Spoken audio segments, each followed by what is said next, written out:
In the tapestry of life, where every thread holds a story, America in Black and White emerges as a haven for the voices echoing through the heart of our communities.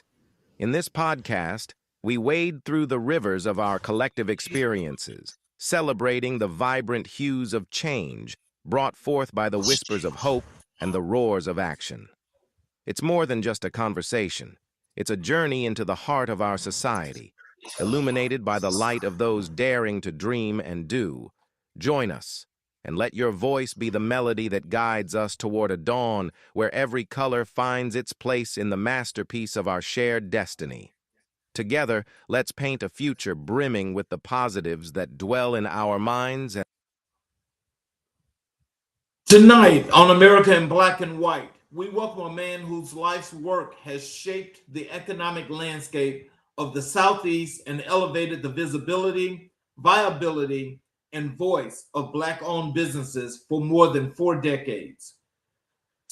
Gerry McCants is not simply a business advisor. He is an architect of opportunity, a strategist who has helped cities, states, corporations, and communities understand the power, potential, and promise of minority and women-owned business enterprises. A publisher who amplified Black commerce long before digital platforms existed. A connector whose influence stretches from Greensboro to Wilmington, from Virginia to London, and across the entire Southeast region. His story is one of legacy, a legacy rooted in the wisdom of his grandfather, the strength of his grandmother, and the determination of his mother. These 3 pillars shaped a man who has dedicated his life to building ecosystems where Black businesses can thrive, compete, and lead. Tonight, we explore his journey, his mission, and the blueprint he continues to build for generations to come. This is episode 88. This is history, strategy, and community in motion. This is America in Black and White, and let's welcome Mr. Gerry McCants to the show. How you doing, Charles? Hello, sir. How are you? I don't see you. I see a chair. I'm not sure why you see a chair. Let me see what's going on here. Oh, maybe that's your virtual background is right. Yeah.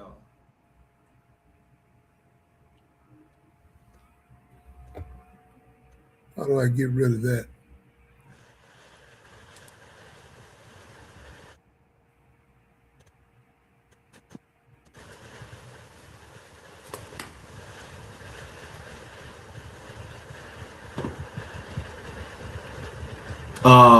Maybe if you go to your settings there at your camera and turn off the mirror. Okay.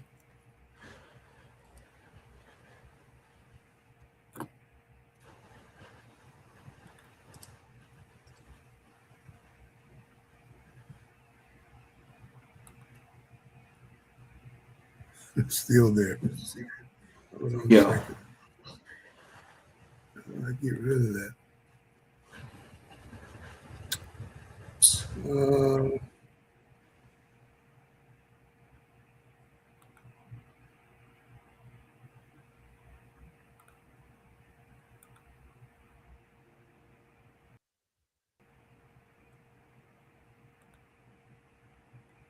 I can actually see. There you go. I see you now. Yeah, I don't want to see all that stuff in the background. That's. Oh. Hold on a second. Let me get out of here.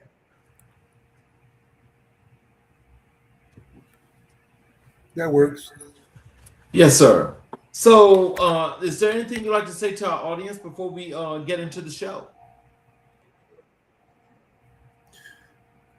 Charles, I'm just happy to be here. I want to learn a lot more about the impact that you're having as well, but I'm happy to answer, any questions and hopefully provide some guidance as we move forward through this podcast.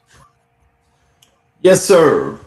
First, we got some folk that's just coming in, and everyone is saying hello, and I want to say hello to all of you that's here in the chat here in the beginning. I'll put that on the screen for you, Gerry. Okay. And, you know, I want to tell everyone thank you, and I'm happy that you're here. And, you know, we're going to get into the show now. Let's start with you here, Gerry, where we get to learn a little bit about your earlier influences in life. Who was Gerry McCants before the titles, the leadership roles, and the business legacy? That's a funny question. Actually, you know, my mother was here. She would say his name is Gerry and not Gerry. Yeah, Okay. she would correct so many people all the time about that. But I'm so sorry about that. Oh, you good? You good? I mean, hey, I had to do that 20% of the time. But Gerry was the little boy growing up in Columbia, South Carolina, just like every other kid, a prankster, pretty much. You know, always athletic, always having a good time. And you know, I thought about this yesterday. I said, you know, some of this leadership ability came from being a kid and really being the oldest kid of our peers, but the youngest amongst all the people that was much older than I am, because we were always together, and they taught me a lot how to be who I was and how to lead others. So that's pretty much who I was. So what was your childhood like growing up in Virginia and North Carolina? Well, my childhood was growing up in Columbia, South Carolina. You know, I say that as a child in Columbia, South Carolina, you are aware of what's going on, whether socially and economically.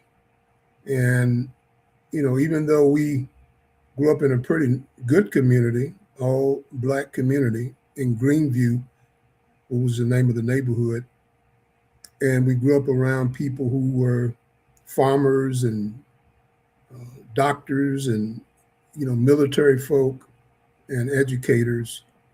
We probably was, you know, for my family, we probably were poor, but we didn't know we were poor because we always had people in the community that we could rely on and we could depend on, and that was a good thing. And you know, after my mother and father divorced, and me and my little brother was there, we had to quickly grow up because you know nobody was going to be looking out for our interests other than my mother and, you know, my extended family, my grandmother and grandfather and aunts and uncles. But we had to really grow up really fast in that community. So when you think about your earliest memories of leadership, what moments stand out most to you? It's a good question. As a little boy or growing up as a young man, that's a twofold question. Yes, sir. Well, this is where you've moved along past the younger stage. Okay. I tell you what, I was at Virginia Union is my alma mater. So when I left Columbia and went to Virginia Union, I said, you know, this is the place that really saved my life, because everybody that was in a leadership role there was Black. And, you know, that was a major transformation for me, because this is where I needed to be, particularly after leaving high school and, you know, getting into some things I shouldn't have been getting into in high school, and, you know, being an athlete, which brought me to Virginia Union. And I told my coach from the summer league, I said, look, when he came and said, hey, Gerry, you ready to leave? I said, no, coach, you can go. I'm staying right here. I'm not going anywhere. I was happy to be there. The people that I met there were mentors. And I said, you know, this is where I need to be. I need to be at Virginia Union in Richmond, Virginia. So that led me throughout those years in being an athlete, you know, pledging, obviously being an Omega, and just meeting all kinds of people from all over the place. And, you know, that's what groomed me.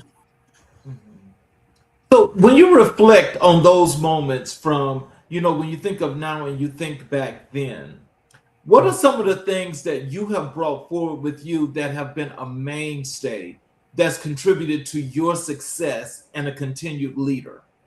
Work ethic. I mean, I started working when I was about 12, 13 years old. And, you know, always had a job, even in college. Even though I was on scholarship and grants and all that, I still always had a job.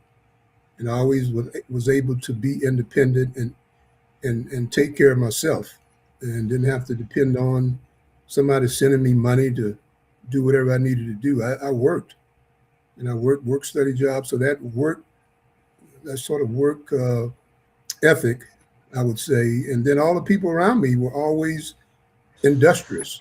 And so being an athlete, being around professors who instilled in you that, look, you know, you're gonna have to get it. Nobody's gonna take care of you. You gotta take care of your own self.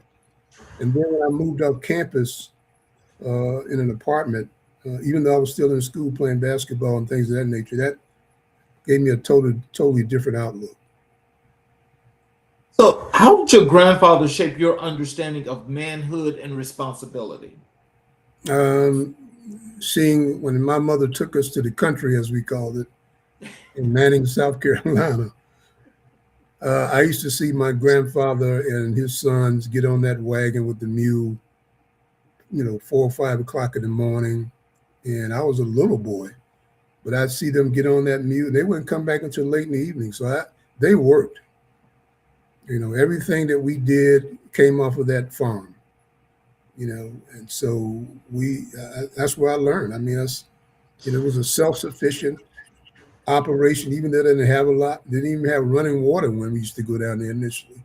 You had to go out to the well and get the water and then heat it up and all that kind of stuff. A lot of people would understand that, my age. But I saw that and I said, you know what? You know, this is a powerful image of what my grandfather and grandmother and mother and my aunts and uncles were doing. They took care of the farm. So that's what I learned. So what lessons from your grandmother still guide your decisions today? Carrie Daney. Look, she was the head of the household. You know, everything that needed to be done. Look, my grandmother and grandfather had 14 children. Oh, wow. So, you know, you couldn't be the last one to the table. So she took care of the house and making sure that everything was prepared. As I told people, that wood stove got a lot of work. And, you know, me and my little brother used to, sometimes we hate to go down there because my mother would leave us. We like, this is a strange place. We're not used to this. But we got used to it and it was fun. And we had cousins that would come down from Baltimore and some of these other cities up north. And we had a lot of good times. But she was, you know, she was the person that took care of the house and made sure everything was squared away when my grandfather and uncles got back from off that farm, you know, out of the tobacco fields or wherever they were. So did you ever partake in going out there and doing work on the farm? No. I was trying to keep all those bugs, those giant bugs that I'd never seen before. Like, no, I didn't get a chance to do that. No. You know, I guess that's, you know, when you're in the city, I think we all call it up the country because you know, I think back when I was a kid and when we would go visit family up in the country, You know, one thing that I can say you are definitely right about them bugs. I've never seen Oh, bugs that big yeah, before in my life. yeah, yeah. It was treacherous for a minute, but we got used to it. Yeah. So, how did your mother influence your work ethic and your commitment to community? My mother was a disciplinarian. She taught me how to read and write before I went to school. I mean, that's what she was doing with me. She was in there teaching us how to read and write and count and all that kind of good stuff. So when we went off to school as little boys, we were sort of prepared. My daddy was in the military, so he was, in and out. But they were kind of disciplinary kind of people. And I think that was a learned habit, a tradition coming from my grandparents. And even on my father's side, his mother and father were about the same. I mean, you came in there and it was like quiet as a mouse. You didn't say anything. You didn't talk back. When they gave you that look, that was it. You did what you had to do. And so my mother had those traits. And then, after my mother and father divorced, being a single parent during the 60s and 70s, that's a tough life for a Black woman. And so she had to do whatever she had to do to make sure she took care of her family. So, what values did your family instill that became foundational to your career? Very good question. Work. I mean, bottom line, you're not going to sleep all day and eat all day and do whatever you play all day unless you got to work. Whether it's whatever you had to do, motor grass. Mother used to wake us up and she have us washing the walls. I thought she was crazy. I was like, what in the world am I doing? That's what she had us doing. You're going to find something to do. So we washed the walls and, scrubbed the floors and, cut hedges. So it was always something to do. You didn't get, there was no idle time to we playing around. And I tell people this story too. Also, Charles, I wanted to play basketball. I wanted to be an athlete and I, coach at the junior high. I said, man, come on out. My mother told me straight up, you're not playing basketball, you're going to work. So I went against her and I went up to the school and made the team in like 2 days. She drove up to that school and took me off of that court and said, I told you, you're not playing. You won't work. Look, that's all I needed. Right.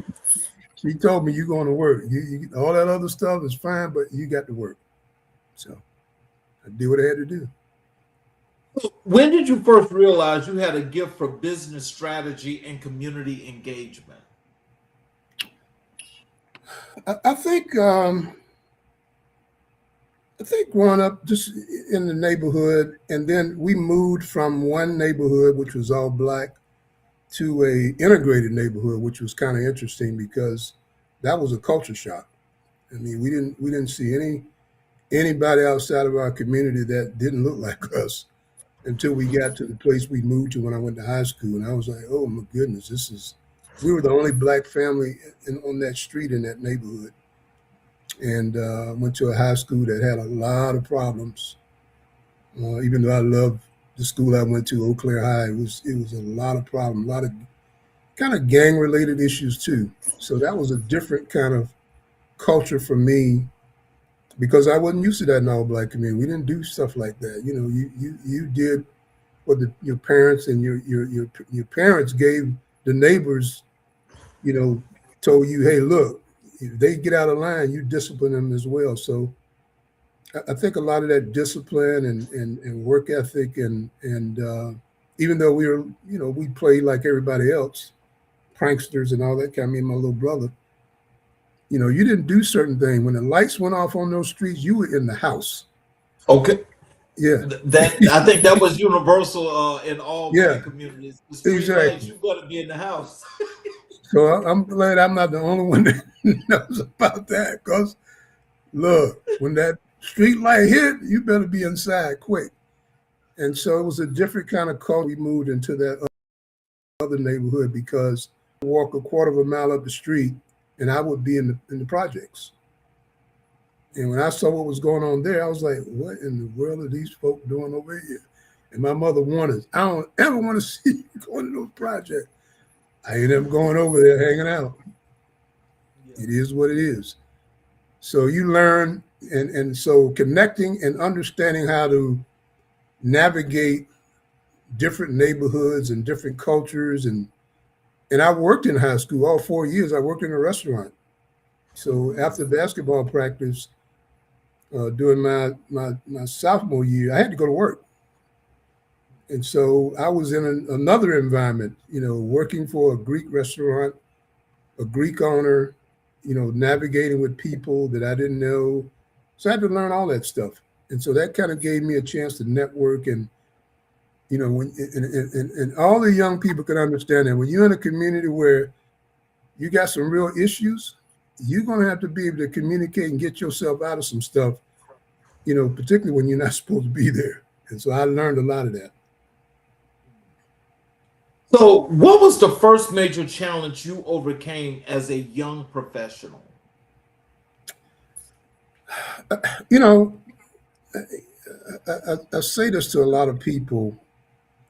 After I finished college, I got a job immediately because I did an internship with the company now is Dominion Energy. It used to be Virginia Electric Power Company. So I had a job.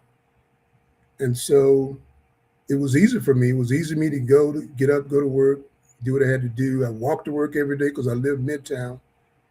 And so it was good. It was fun. It was an opportunity to be in corporate America.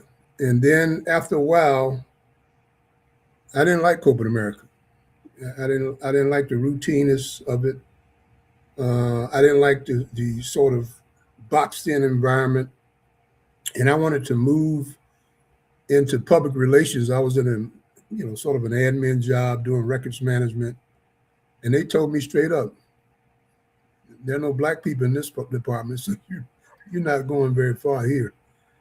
So I'm telling you. And then I decided to say, you know what? Let me try to go in the Marine Corps. So that's Marine Corps Reserve. Took a leave of absence. Did my boot camp down in Paris Island, came back. After a few months, I took off and went to Charlotte. So how did your sociology and urban studies background shape your worldview? One of the most important lessons I learned from being a sociology major in urban studies was from my counselor, Florence Bay.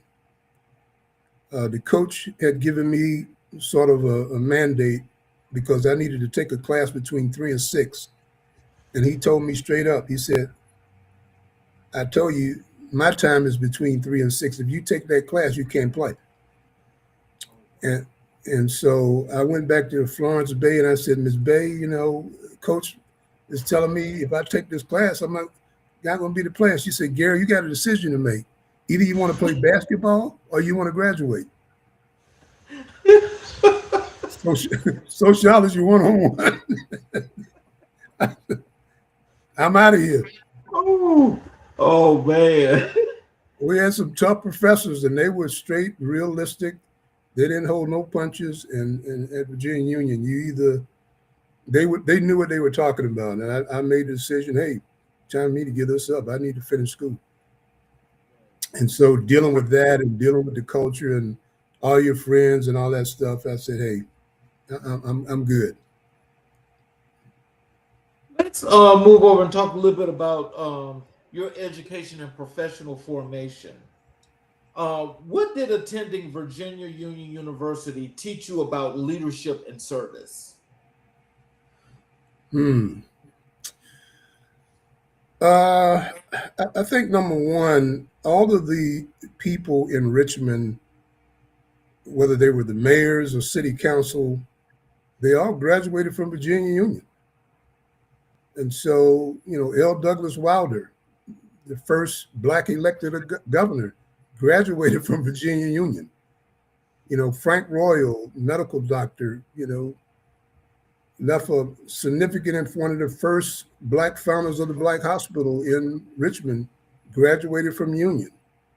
A lot of my fraternity brothers were some from Virginia and Richmond and DC and some. So there was a huge community there, and Richmond itself was impactful because of the culture, and it was probably 55%, 60% Black. So, all the people that I saw at the basketball games, they were all in leadership roles. So I wanted to be like them. I thought I was in the right place at the right time. And they if you did something, they would tell you about it. And so they followed us in athletics. A lot of the people that was in the fraternity, whether they were, Omegas like me or Kappas or Alphas or whoever they were, Sigmas, and the sorority, they would tell you, look, you're here to get an education. You're here to do X, Y, Z. This is what our expectations are. And we were a close-knit family on that campus. And so we had inroads with the community. Henry Marsh was the mayor during that time. I mean, really? I mean, if you're talking about something historic, the whole, affirmative action legislation behind some of that, with him being mayor, wanted to give Black companies at least 30 to 35% of public contracts in the city of Richmond. That was Henry Marsh. He was a Virginia Union graduate. So all that was impactful. So I learned a lot from a lot of that, and it just stuck with me. So as you think about that today, and those things were going on where you really had real community, and you really had the unity and the togetherness, from the student body as well as from your instructors. What can you tell people out in the audience that's listening right now, and for some of those younger people that want to get into leadership? What are some things that you can tell them, some tips you can give them as to what should they be doing and thinking about and wanting to go into leadership? Oh, first of all, you need to surround yourself with the right people. I mean, everybody wants to be your friend, but they're not your friend. And you need to be selective as you possibly can. Just like playing basketball, all those people screaming in the stands. I mean, that's good, but they're not your friends. They're just having a good time.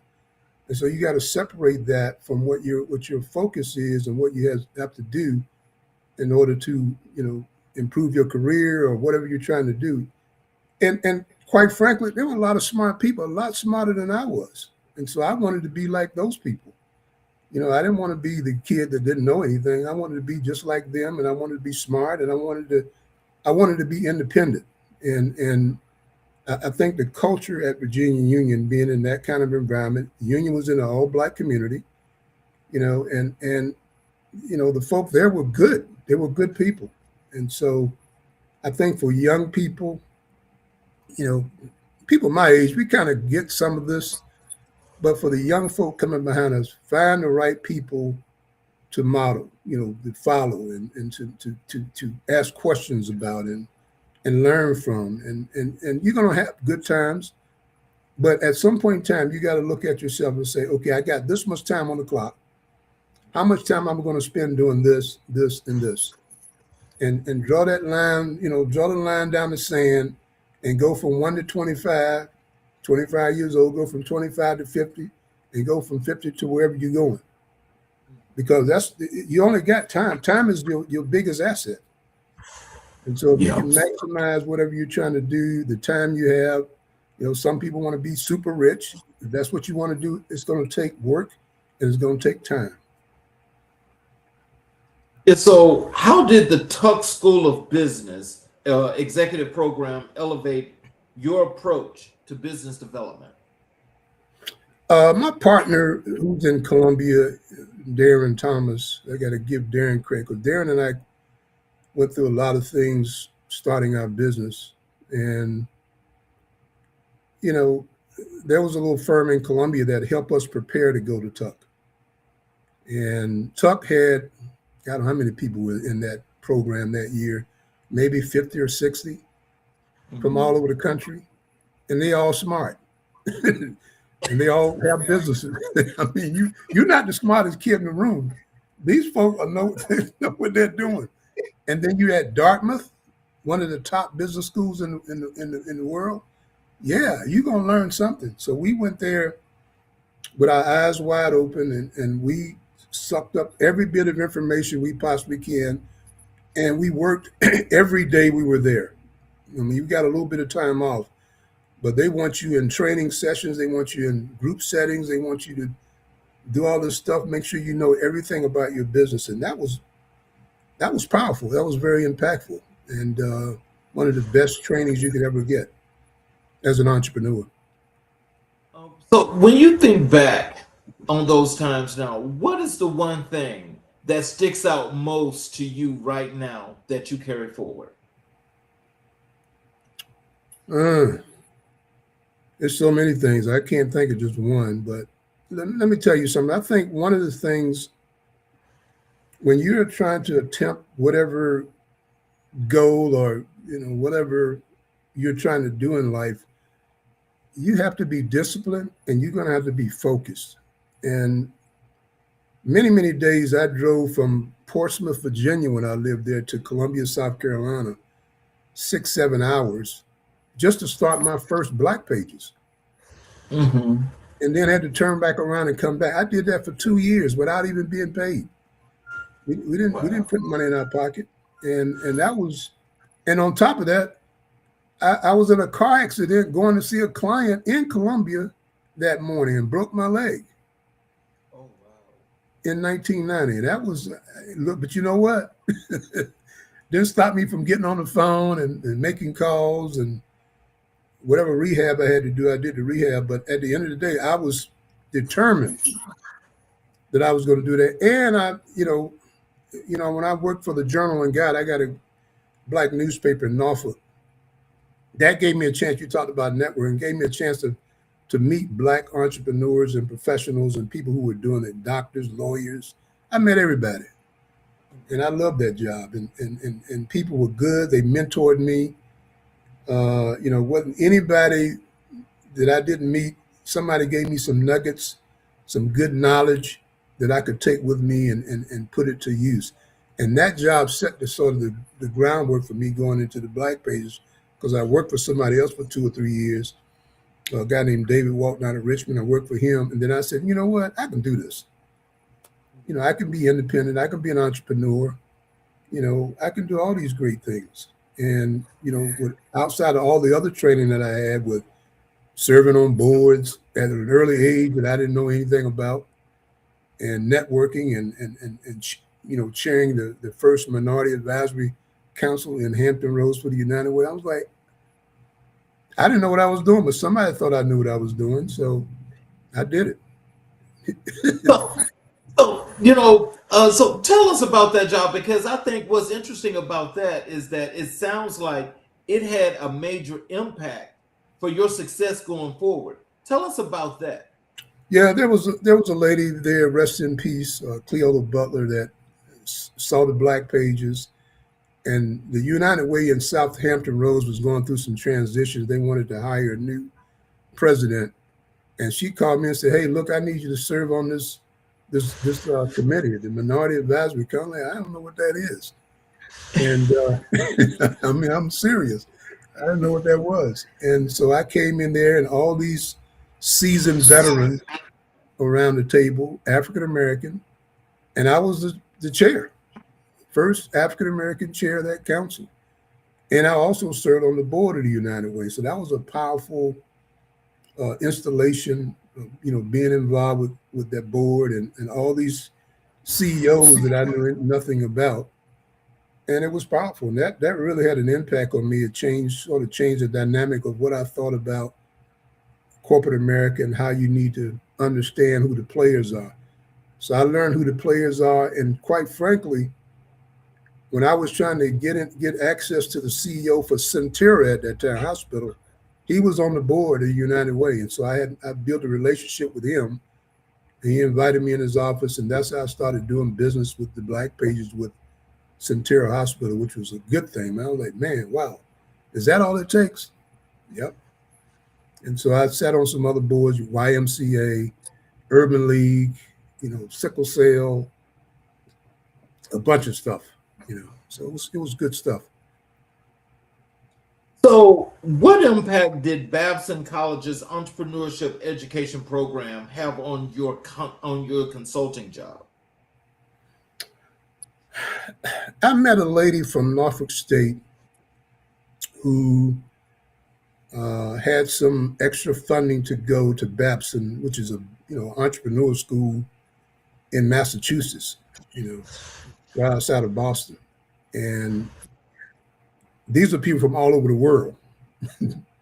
I mean, I was in a room with about 60 to 70 people, maybe 100, from Paris, from Portugal, from Germany. I mean, they were from everywhere. So it was an educator symposium.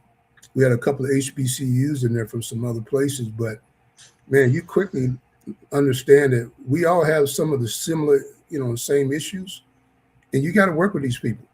And we came up with an idea to eliminate poverty.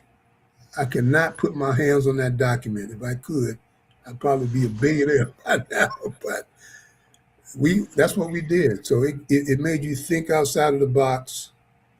It made you work hard. It made you work with people that, even though you couldn't speak the language to some of the folk, and you did what you had to do to make things successful. I enjoyed that. I can't look. Last name was Professor. Was it Melissa? I can't think of her last name. It was good stuff. Really good stuff. So now that you're now you're internationally known. You're making these connections here like none other. Yeah. And making these connections. Tell us what were you thinking then, and how do you feel now, knowing that you had the opportunity to not only just sit and be a part of all of this growth, but now you are the growth? That's a good question. I had a chance, even at Virginia Union, we went to Africa, which was the first time I had ever been out of the country. The basketball team went over to Africa. We played over there. And, it was a big experience for me. And then later on, I went on a trade mission in Virginia to London to meet with some business owners, Black business owners in London. And so all of that experience and knowledge has helped me over the years navigate the waters and understand that, whether you like somebody or not, whether you want to work with them or not, you still have to work with these people. And, everybody's not going to always agree with what you're saying or agree with what you're doing. But the bottom line is these people respect who you are and respect what you're doing. And if you're doing a good job at it, I say keep doing it, because it's going to have some impact on somebody or something that you're doing. And trust me, I've met a lot of people from the Black pages over all these years, up and down the East Coast, business owners, male and female, who are doing great things. And people just, they don't understand that there are people out there that look just like you and me who are doing excellent stuff and who are successful at doing it. And we need to raise that up versus all the other stuff that we talk about. So, how did your academic journey prepare you for the work you do today? You had to bring that part up, right? Look, I learned quickly. I was pleasured. My French teacher told me, if you don't get these grades up, I'm going to fail you. I didn't believe it. I thought she was joking. And guess what? She flagged me. So nothing I could do about that. I had to turn around, take that class over again under somebody else. Same thing with economics. Dr. Singh told me, Mr. McCants, if you don't do this, you're going to fail. And look, he gave me a low grade. I had to come back and take it over. So I think my academic journey was great, but I had a lot of distractions. I wasn't the A+ student.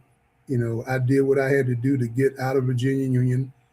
And I tell people, my last year after I quit basketball, I had 18 hours worth of classes. So, and I had a part-time security job from working graveyard shift from 6 to 6 in the morning, 2 or 3 days a week. I have no time to do anything else. So, people who want to get something done, they find a way to do it. And in most cases, if they stick to it, they have discipline, they've got good people around them, they focus, they're going to get it done.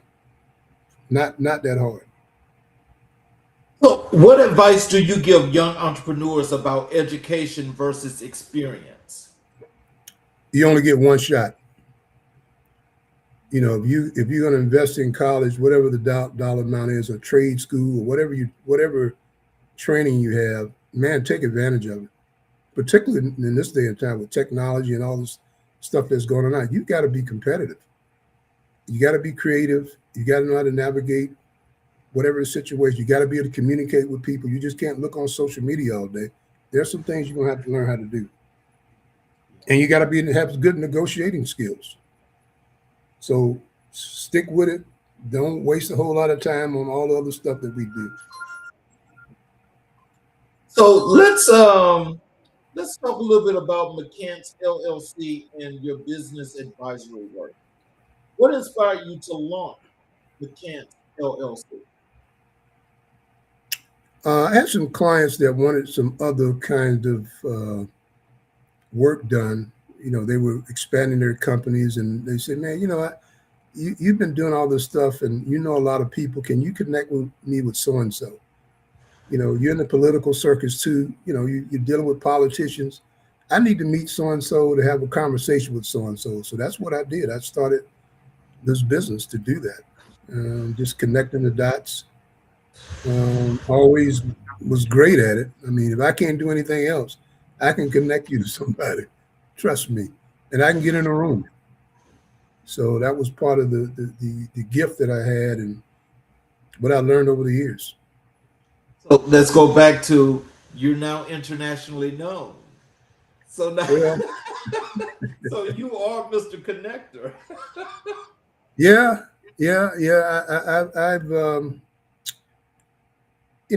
I've been able to do some things. Thank goodness and thank God that I've been able to do the things I'm doing, because it could have easily gone left. And I made the right moves at the right time. I was able to work through a lot of things and be independent. And look, I know a lot of people. People know me for that. And so that gives me the kind of access I need to put people in the room that they need to be in.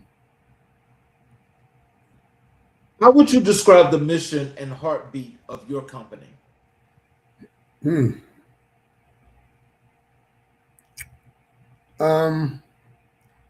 Well, two companies, because I have the Greensboro Business League, which is a nonprofit as well. Earl Jones and I are the co-founders of that organization, a business advocacy group. I think the heartbeat is, people trust us. Mm-hmm.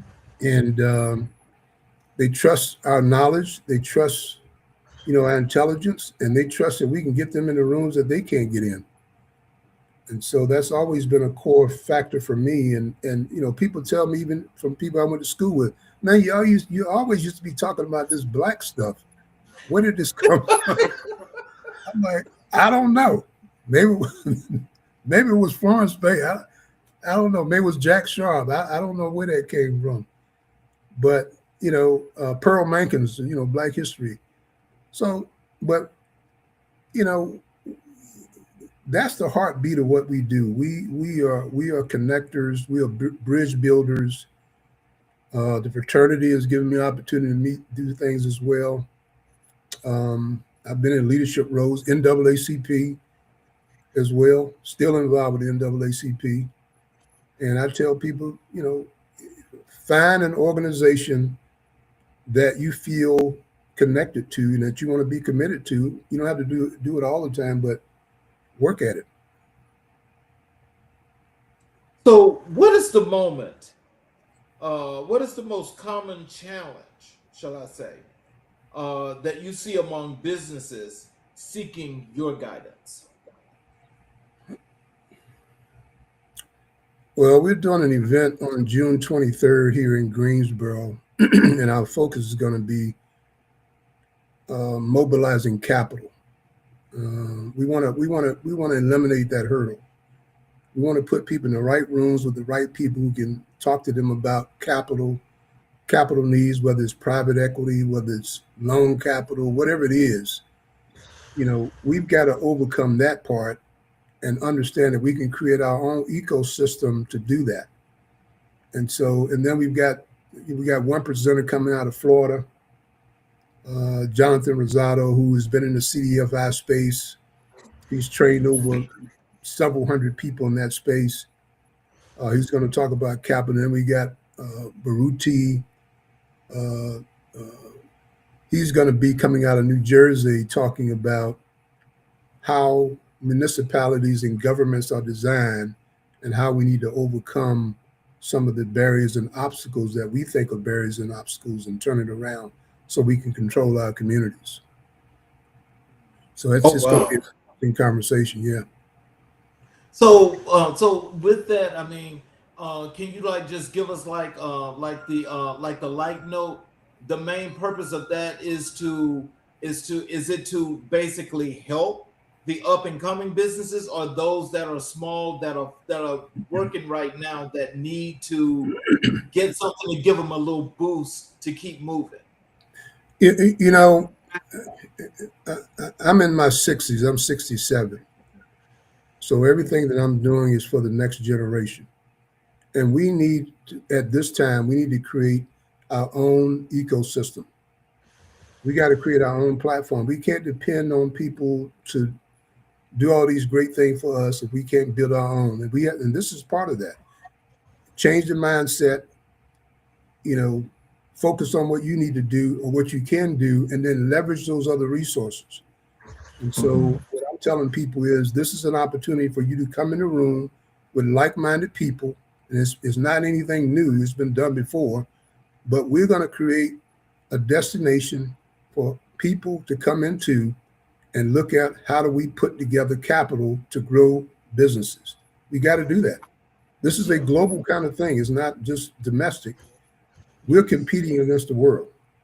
Yes. And if we're competing against the world, we got to act like we're competing against the world, and we got to want to play like we're competing against the world. So that's where my focus is. Always, everybody say, man, you've been doing this a long time.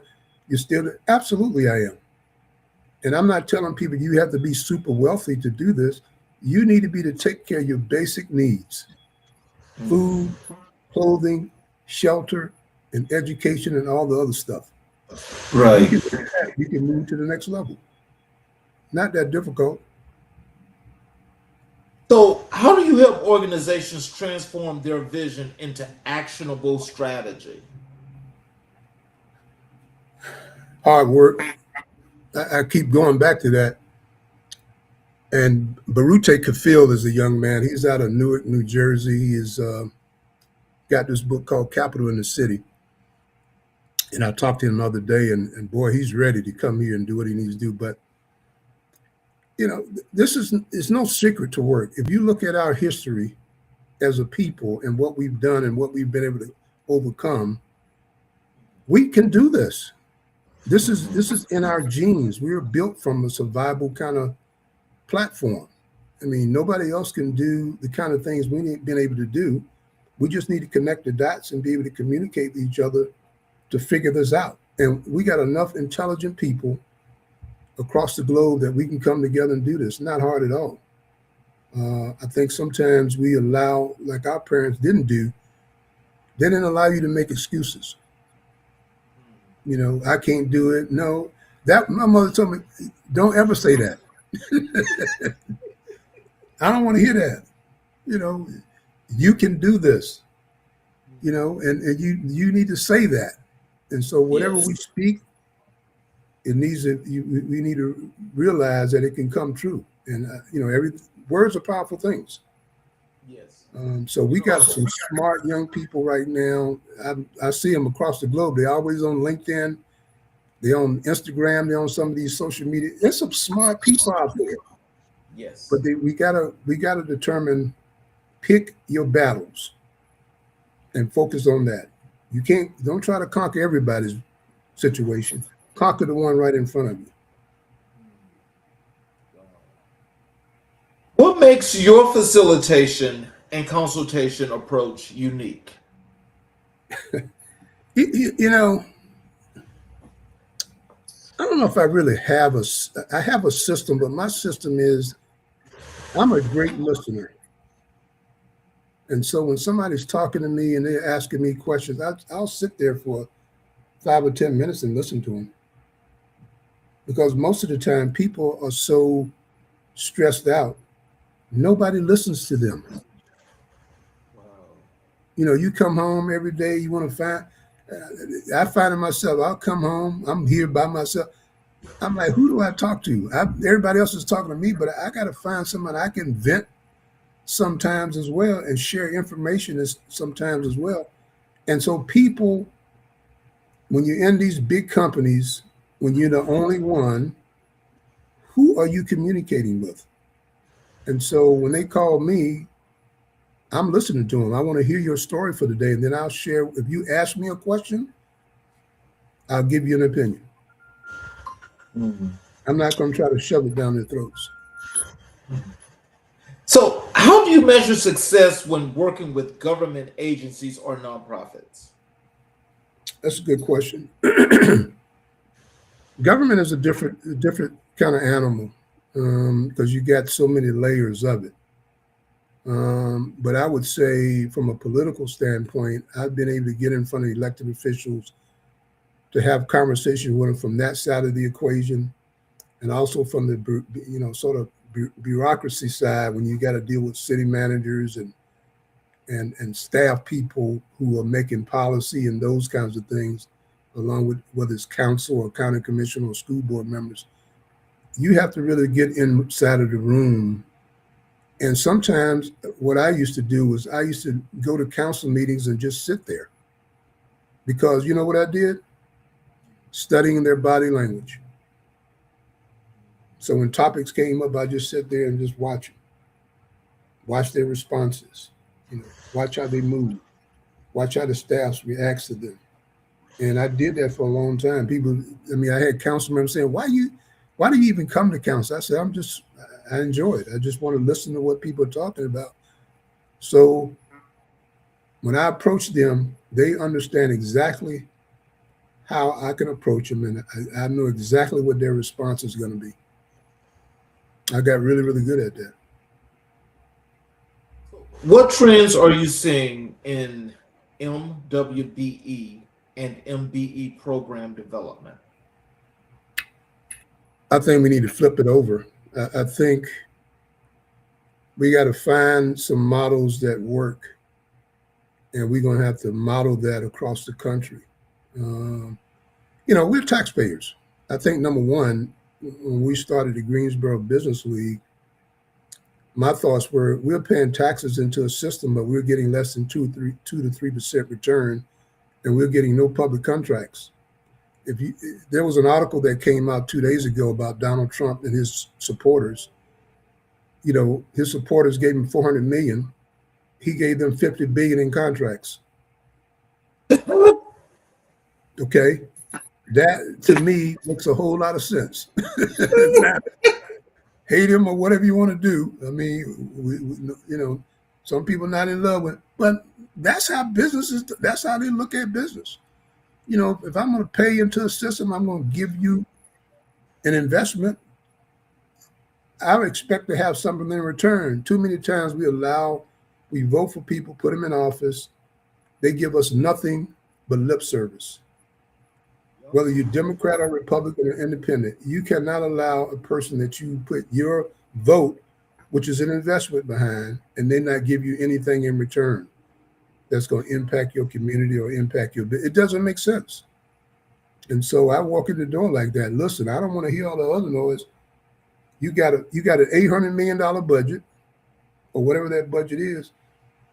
That's part of my equity. That's a fair trade. That's a fair trade. If it's not, we're on the wrong moon. I agree with you 500%. Yeah. I agree with you 500% because, that vote means more than you can ever imagine. But how in the hell can you expect me to vote for you each and every time, but I get nothing in return? Look, the United States was built on this culture. I was watching history movie documentary the other day on Teddy Roosevelt. And I said to myself, this guy, the way they describe him, he sounds like Donald Trump. I mean, yes, very much so. He was wealthy. He came from a wealthy family, and he did what he wanted to do. And he wanted to be president 3 times in a row. I'm like, this sounds like a broken record. So we have to take control of our environment and our culture, and we've got to master that. Even if we have to create our own municipalities, we got to do what we got to do. But we got to understand how the chess game is being played. And you can't allow people to sit on the dais and they'd say, oh, well, I'll get to you later. No, you get to me today. In a special kind of way. So how do you help organizations strengthen their outreach to minority-owned businesses? That's a $1 trillion question.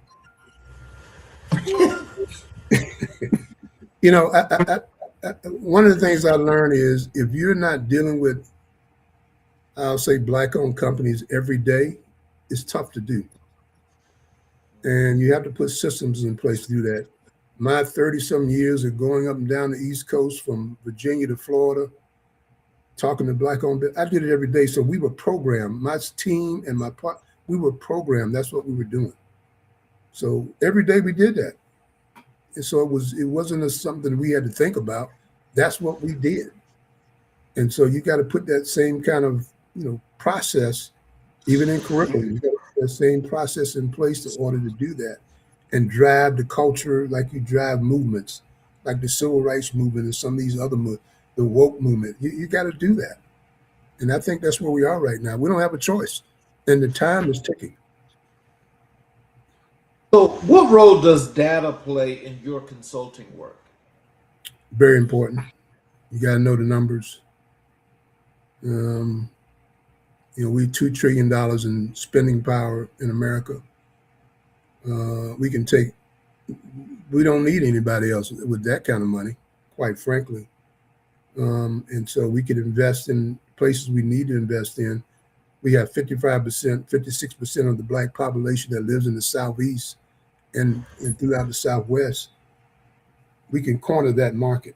So we corner that market, corner the HBCUs we have. We put that ecosystem together with the businesses and what we're doing and look at the diaspora as well. I think we can make some connections. And look, we need to be convincing some of those rich kings and queens in Africa that they need to invest in America.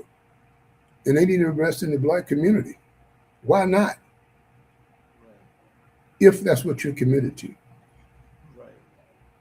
So, then just thinking about that though, with those pockets that you're just talking about, HBCUs and so forth, all these different areas, what would you propose be done as to bring all of this together as one?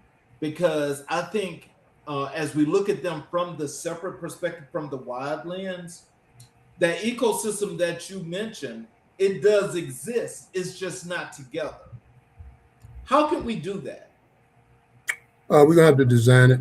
I mean, it can be designed. I think some of us are working on that now, whether you do it through technology or whatever you do it. We got to put the pieces together.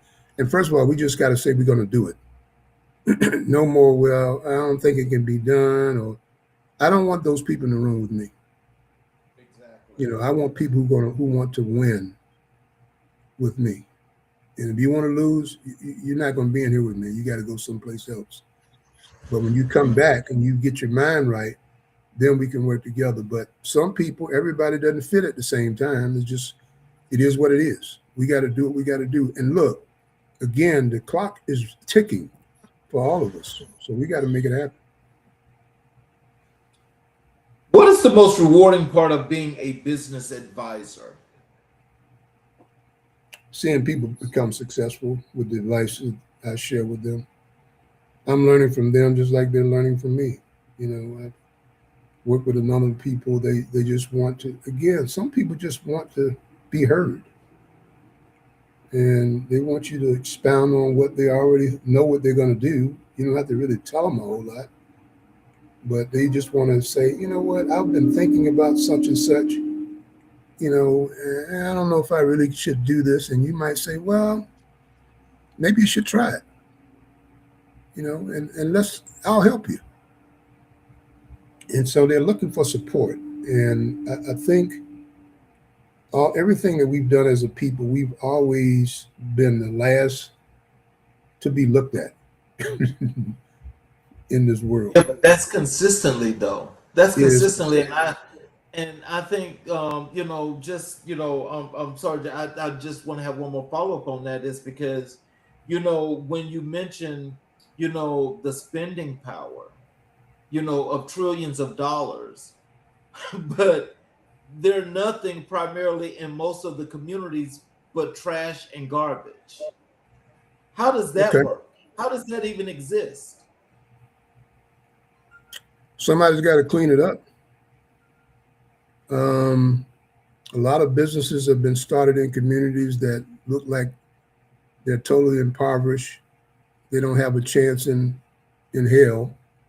And somebody always comes out with a great idea and turns things around.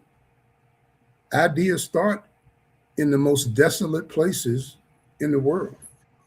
You know, it's not always perfect. We don't always have perfect scenarios. Sometimes you have to create your own solution. You know what I mean? And you know, I didn't know what was going to happen with the black people. I was driving up down the road, didn't know what the world was going to happen. I'm setting up appointments in Columbia. I'm 6 hours away. You know, I had no idea these people say yes. You know, some of these people said no, but I kept doing what I had to do. And you got to have that kind of tenacity and that kind of stick-to-itiveness, that kind of willpower, that kind of mindset to overcome whatever it is. I tell people, when you want to do something, you find a way to do it. And it starts between your two ears. You know, you got to think like you want to do it. You got to act like, my mama said, you got to look, you know, you got to look like you somebody. Right. You know, you got to dress up like you somebody. Don't come in with those raggedy jeans on. You know, put some iron on those clothes. And, you know, if you don't know how to sew, I'll teach you how to sew and stitch up a shirt or mend some socks. Folk, we got to get back to that. That's what got us here. Yes. And what people, you know, we need people in corporate America, just like we need people as plumbers and electricians and carpenters and people driving trucks. We need all of that to have a community. And so once we figure that out, that we all can share in the wealth of our work, we're much better off. So let's move over to your publishing, media, and Black Pages USA. Can you tell us what motivated you to create Black Pages USA? I think the gentleman out of Richmond, he was calling the office with the Black News Journal and Guide, kept calling there and said he wanted to talk to me. And I was like, I don't really want to talk to you. I'm good here. I like the Black newspaper. I'm doing great things. And then, yeah, I'm telling you, then all of a sudden he invited me to this networking function. I went in there and saw his people he had hired. And I looked at him and I said, I don't think they're going to work out. I mean, they were clean cut, you know, well dressed, but they didn't work out, and they didn't. So I ended up working for him for a couple of years, and I wanted to start my own business and really wanted to become the largest publisher of the Black Pages in the world. in the country, which I did. We had 12 cities from Florida to Virginia. And that was inside of me. There was something about that coming out of Columbia, South Carolina, and Greenview, and then going to Richmond, Virginia. That was part of my culture. And quite frankly, in high school, we used to go around to these black-owned companies, and whether it was a record shop, selling clothes, whatever it was, clubs, we learned. That's what we wanted to do. So, how did the directory change the landscape for Black-owned businesses?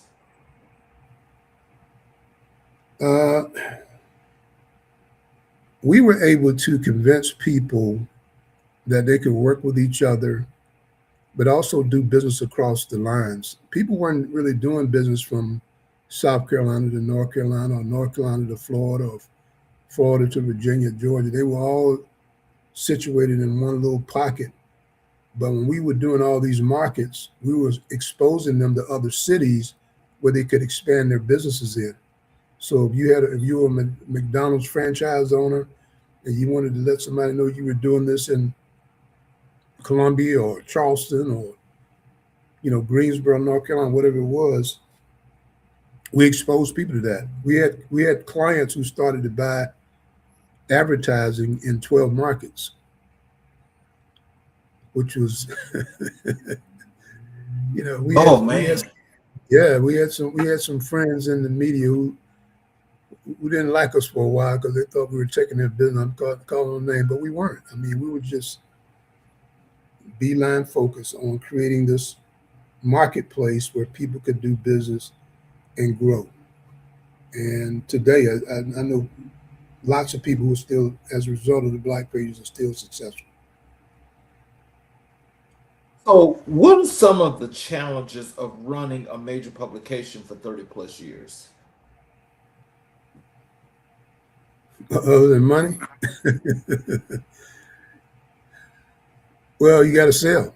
You got to sell, and you got to get up every day at the same time. Like some people say, man, you get up and get dressed at the same time every day. You may not even go anywhere, but you're ready to go to work.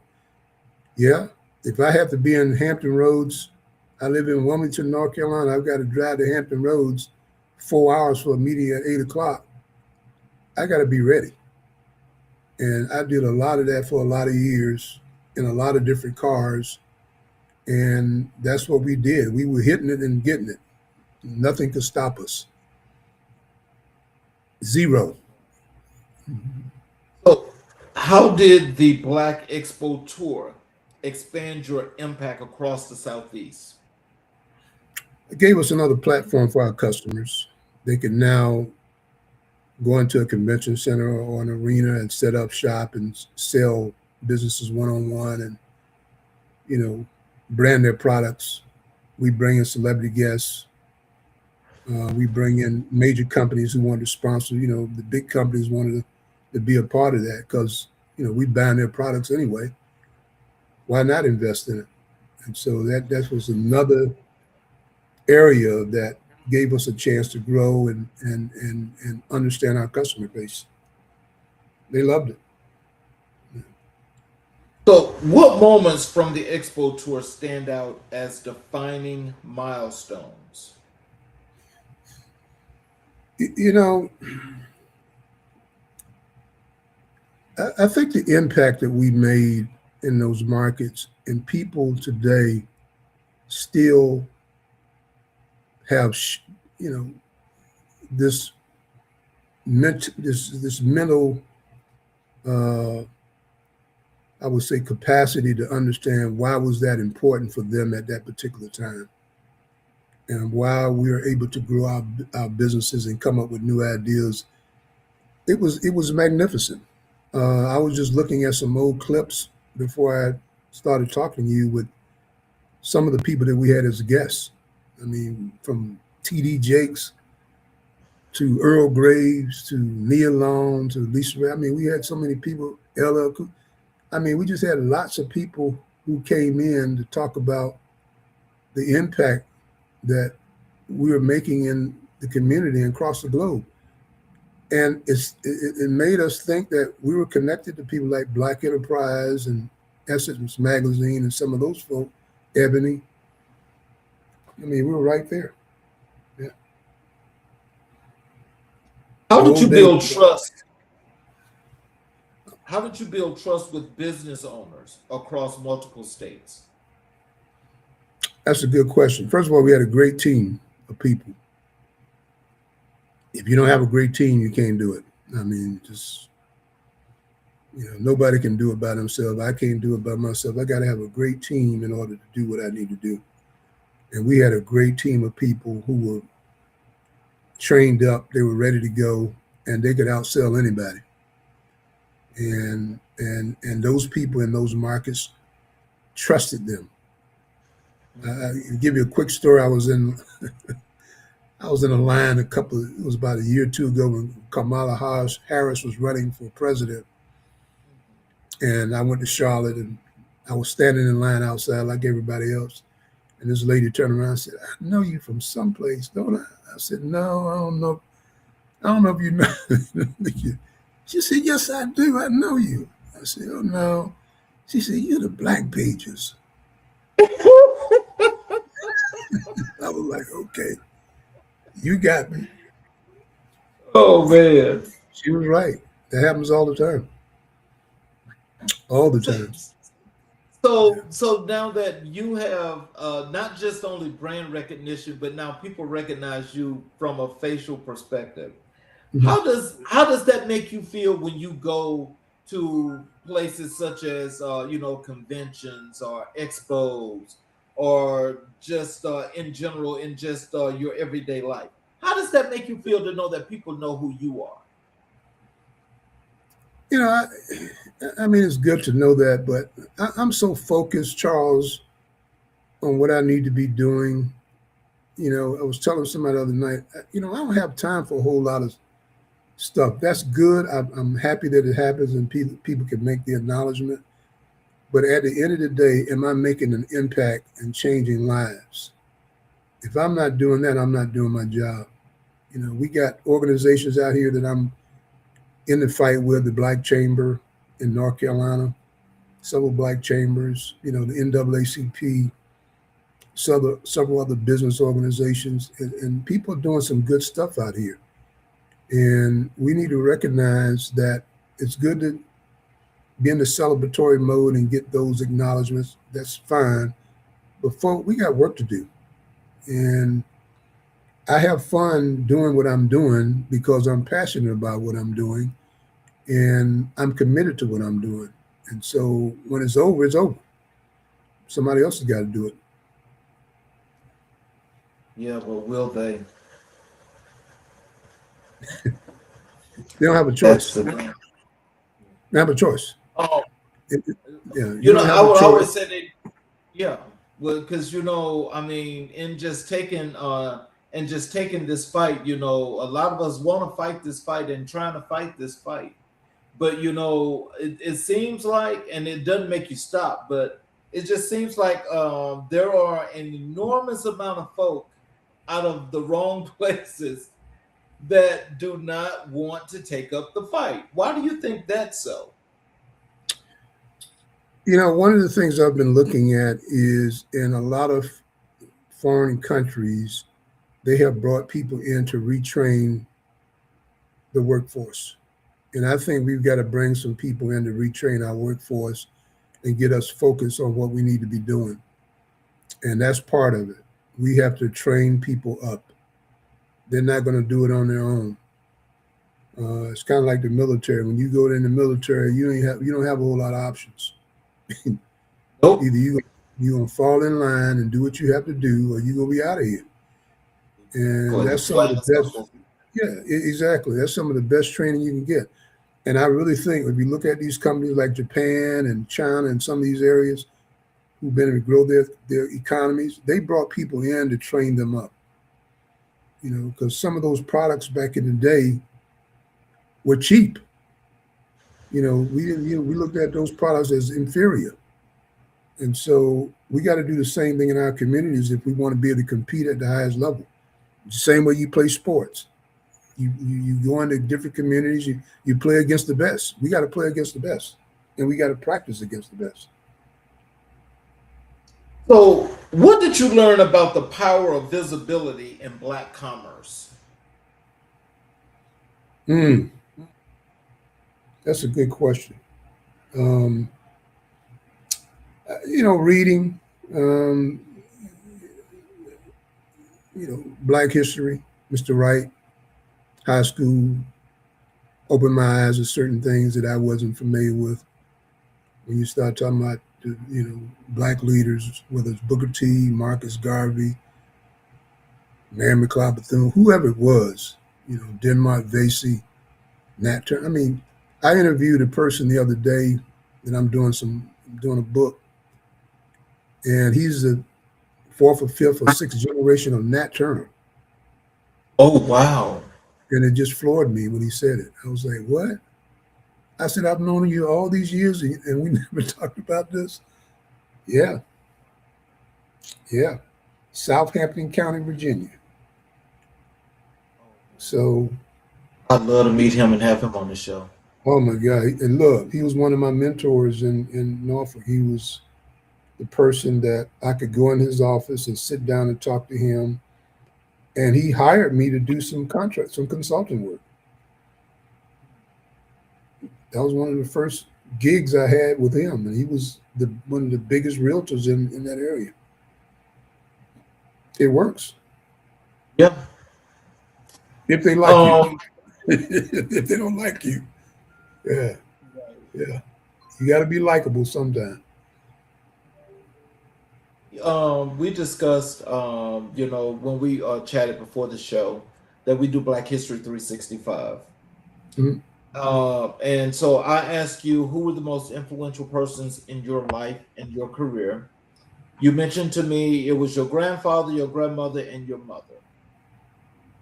Can you tell us why are your grandfather, your grandmother, and your mother the most influential figures in your life? I got to add my father in there too. I think later on, I began to realize, even though, because we have a lot of families that may be broken or split up, you can learn from all phases of life. And, my mother, because, that's who I talked to every day. I mean, she pushed us to get our education. She pushed us to be smart. She pushed us to do the work. She pushed us not to be lazy. You're not going to say those kind of words. You're going to say, yes, I can do it. And I'm going to do it. You don't say, none of that stuff came out of your mouth unless you wanted to get popped. So she was, and I knew she was dealing with a lot of challenges because, just being a single parent mother with two boys. And so we had to look at all the other stuff that was going on. So yeah, you saw your grandfather and my grandmother, what they were able to do with little or no education. Those are the stories that we heard about coming up. These are the stories that these young people coming behind us need to hear about. You can't take that off the table, because if you take that off the table, you're going to take all of your family tree off the table. When I can go back, and I did the research last week, my great grandfather was like 1872. Oh, wow. Yeah, I mean, I was looking at that, I was like, wow. And he had like 7 kids.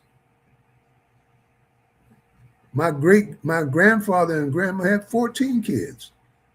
So you have to go back and look at your history, your genealogy and all that stuff, and be able to say to yourself, this is where I come from. Don't be afraid of that. That's who you are. Yes, exactly. That's going to help you navigate through and every time I look at these history programs and look at how these people, hate them or like them, how they did what they had to do, they didn't care. They had to survive, and we need to understand we need to survive. What stories from your? Go ahead. I'm sorry. Necessary. You Yeah. know, I think that because so many people are afraid of how people actually interpret that they don't exercise what that phrase truly means. Well, Because you know how people take it, they take it, they change it, and they churn it up and say, "Oh, you said this," and that's not really how that works. But no. I agree with you that it is by any means necessary. There was a guy named George Sabira who's deceased. I think George was out of St. Louis or Chicago, and he wrote this book called Getting Black Folks to Sell. And I bought that book years ago, while I was working at the Journal and Guide newspaper. And you know what, man? That book was powerful because he was telling how you need to sell how do we need to sell to black folk and how do we need to sell to each other and why selling was important. And I talked to George a couple of times by phone. And so it was things like that. I would pick up books and read them. And even if you didn't read the whole book, read just enough of it so you can get something out of that book. And so I applied some of those practices. I did what everybody else did. I worked a lot of jobs. I threw newspapers. I worked in a restaurant. I cleaned floors. I mean, I did it all. I didn't have an easy life, and sometimes I didn't know if I was going to make it, quite frankly. Sold retail. I did everything. So I think you have to do as much as you can in order to survive and find the right thing that fits.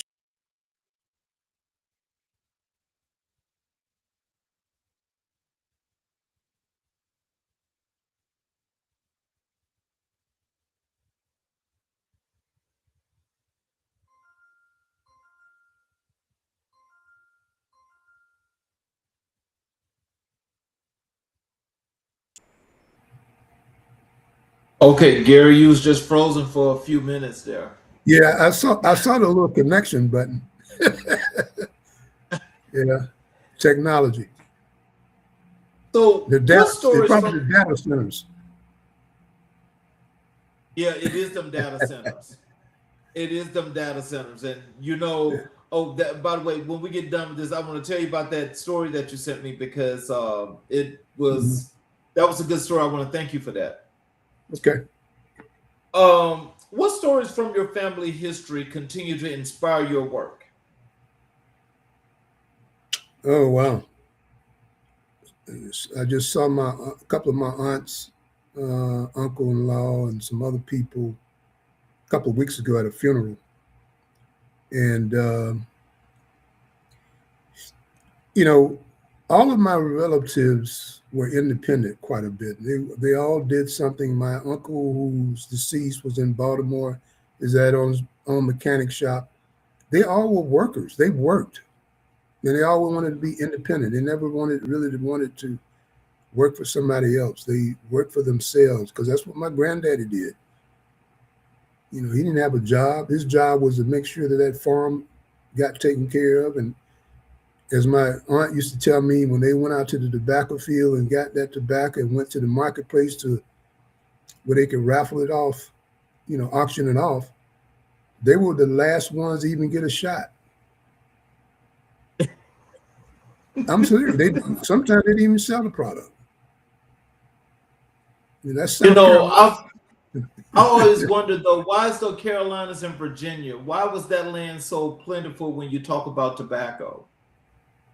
Why was the lamb so plentiful? Plentiful? Yeah, it was. Yeah, because they've been doing that ever since the beginning of time. That's where tobacco has come from, but it's been enriched land. This Where they got that from. good soil.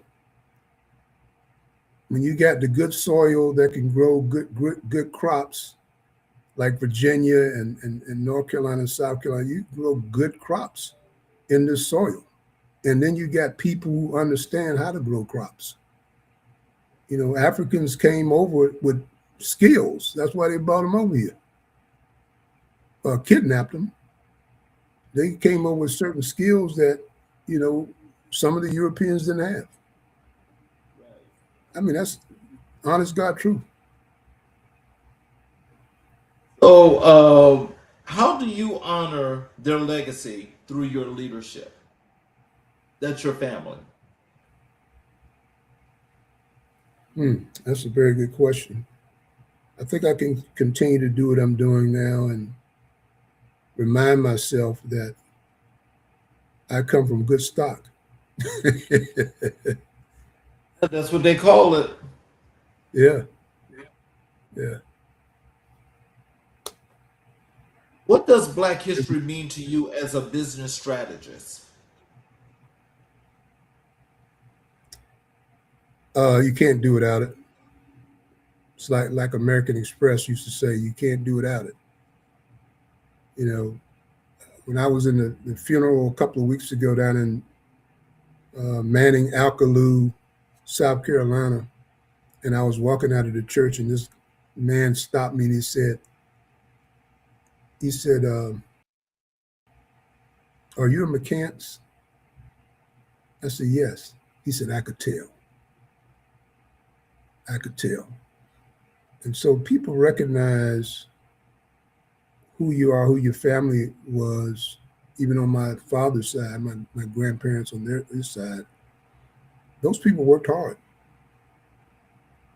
And they didn't raise any lazy people. Trust me, you had to work. I mean, this stuff now is different. I mean, kids can come in now and tell you what they ain't gonna do. Nah, you ain't doing that in my house.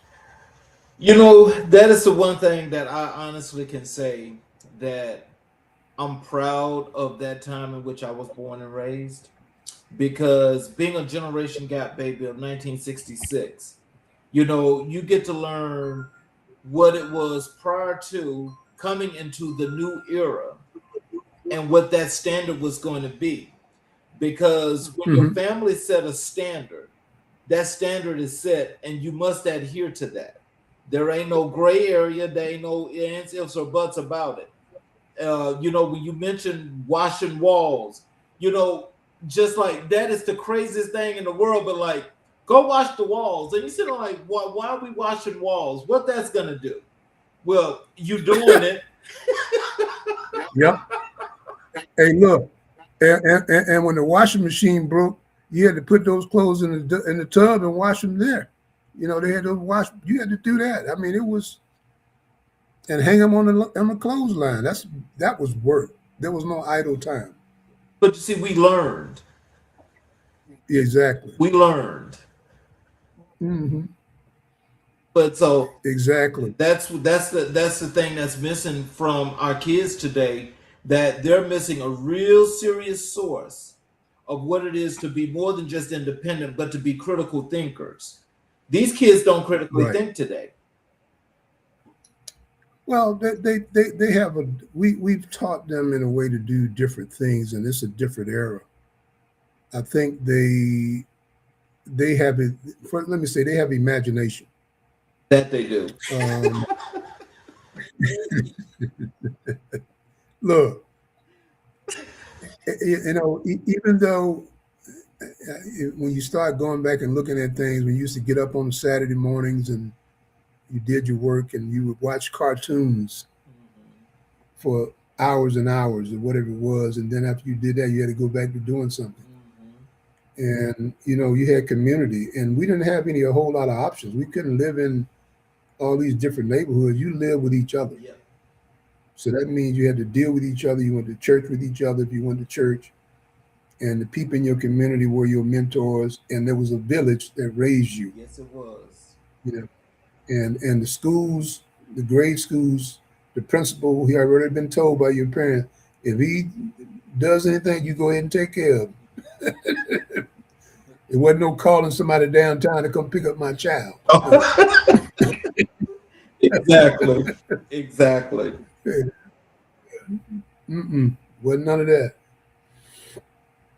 So, all good stuff. So, how do you incorporate cultural understanding into your consulting work? I think it's easy. I think the environment that I've come up through with HBCUs, Virginia Union University, living in a culture that's understands diversity, equity, and inclusion. understand that if we all work together, we come out better. You know, so I tell people like sports, it's the best people play and the best people win. And that's how our economy should work. We got the best of the best working together. Right. So, final question for you. What historical figures inspire your approach to economic empowerment? Oh, wow. You're talking about from a historical perspective, Booker T. Washington, Marcus Garvey, Denmark Vesey, Madam C.J. Walker, all these people, and the people in my community who own stores, a little candy shop or a gas station. Those folk. I didn't have to go far off the book to go find a book. They were sitting right in my neighborhood. I mean, Bumpsy's record shop. I mean, he had his own record shop in downtown Columbia. I mean, you could go in there and buy you a little record or something, 8-track, as we used to call them. Those are the people that I looked at. People that were selling little stuff, and educators. I mean, the educators were brilliant. They kept us in line. They were smart as I don't know what. And they lived in the community with us. So we didn't have a choice. So when you walk to school, you walking by your teacher's house. Yes. Yes. And they wasn't having it. And see, but I think that's one of the major things that's missing when we talk about community. Because the community, as you said, the community raised you. And believe me, you didn't have to get home to get to get that butt whooped. Exactly. Because I mean, it was like everybody was doing what needed to get done in order to make this a much better place. Exactly. And the football coaches and the basketball coaches were all in on it. so if you did something wrong, you were gonna get it. Yeah. Yep. So in closing, what are some words of wisdom and encouragement that you'd like to leave for our audience? Tell them how they could connect with you via social media, your website, the information on how to go and find the Black pages and join and list, all of that good stuff. I tell people just email me. You can email me at my first name is Gerry at blackpagesusa.com. Black Pages, BlackPagesusa.com. Or you can send me an email at Gerry McCants, GerryMcCants@gmail.com.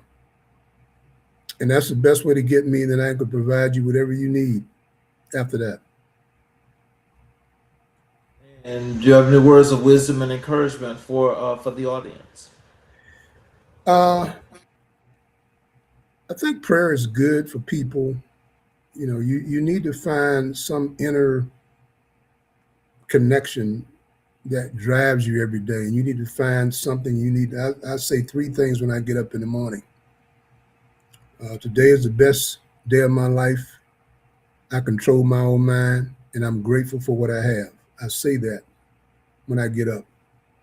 You got to find something, some messaging that will drive you every day to get up to do what you're doing, because you can get stagnant and you can get caught up in other stuff, but you got to focus. And I tell people to stay focused, stay motivated, surround yourself with the right people, and have some fun. I mean, nothing wrong with having a little fun, travel, do whatever what makes you happy. But understand at the end of the day what the goal is and what impact you're going to make and what you're going to leave as your legacy.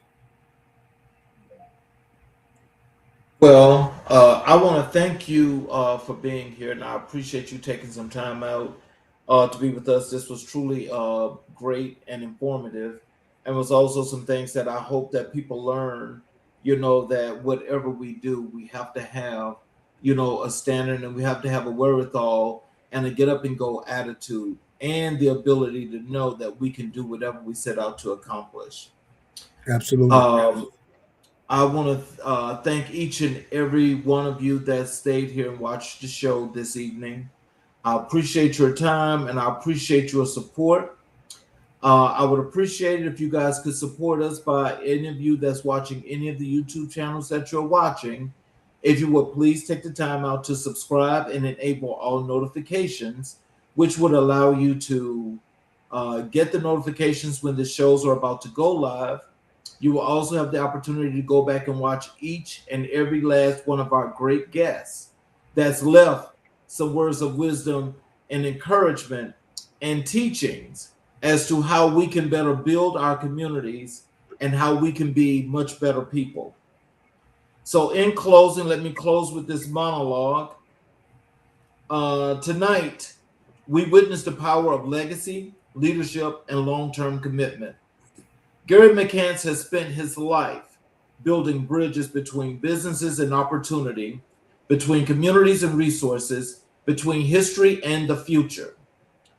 His work reminds us that economic empowerment is not just strategy, it is service, it is vision, it is love for the people who came before us and responsibility to those who will come after. Mr. McCants, thank you for your decades of dedication, your unwavering advocacy, and your blueprint for substantiatable Black business excellence. This has been episode 88 of America in Black and White. We honor the past, we elevate the present, and we build the future together. I'm your host, Charles King. You all have a great evening. We will see you tomorrow.